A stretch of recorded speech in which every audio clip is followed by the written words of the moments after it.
Now, I hate it that my government steals my savings. How do they do that? Well, I put some of these guys in the bank. I saved every year, so I'd have a nest egg. But what does my government do?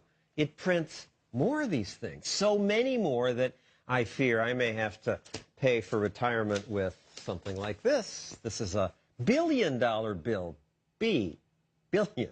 It's from Zimbabwe.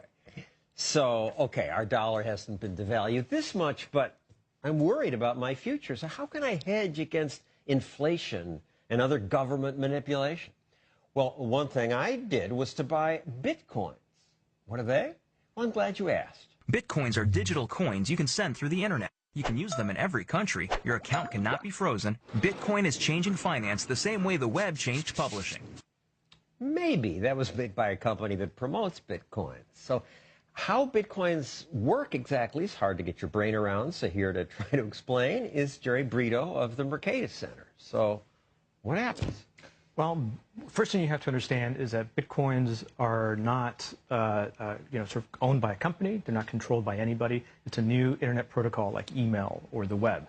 And it's a digital, decentralized currency that allows you to exchange money with anybody in the world fast and cheaply without the use of a third party like PayPal or Visa or MasterCard.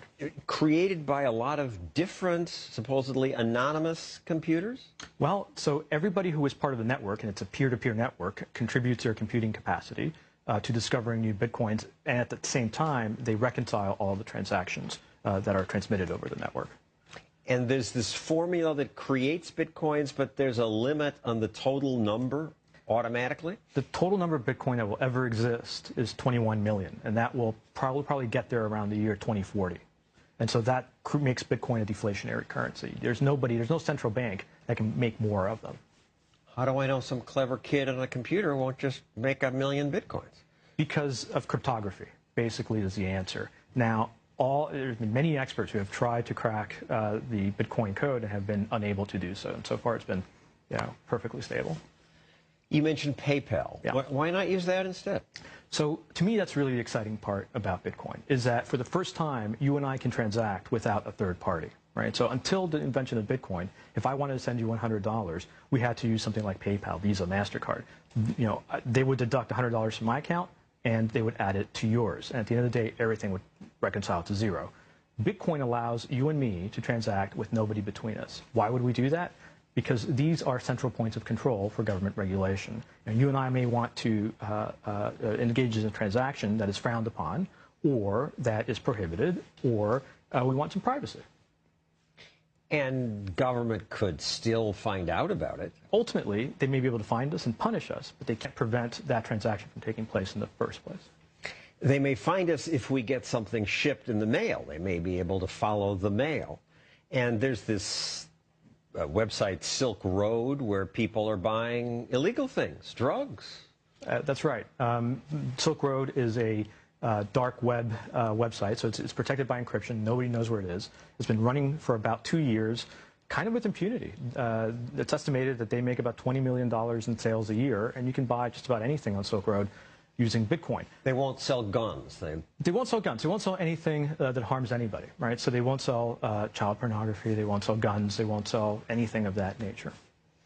And, I mean, we agree that drugs only harm the users sometimes, and it's personal choice. But what do you say to my wife who says, this is just not good?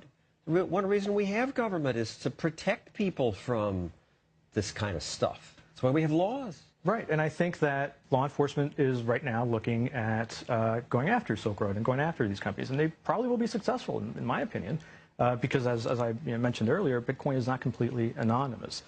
But you have to understand that criminals can use cash to accomplish the same things, and actually, Silk Road is a drop in the bucket of the total global drug trade. What you have to keep in mind is there are some things that are illegal or frowned upon that we do want to allow people to engage in. And Bitcoin, like?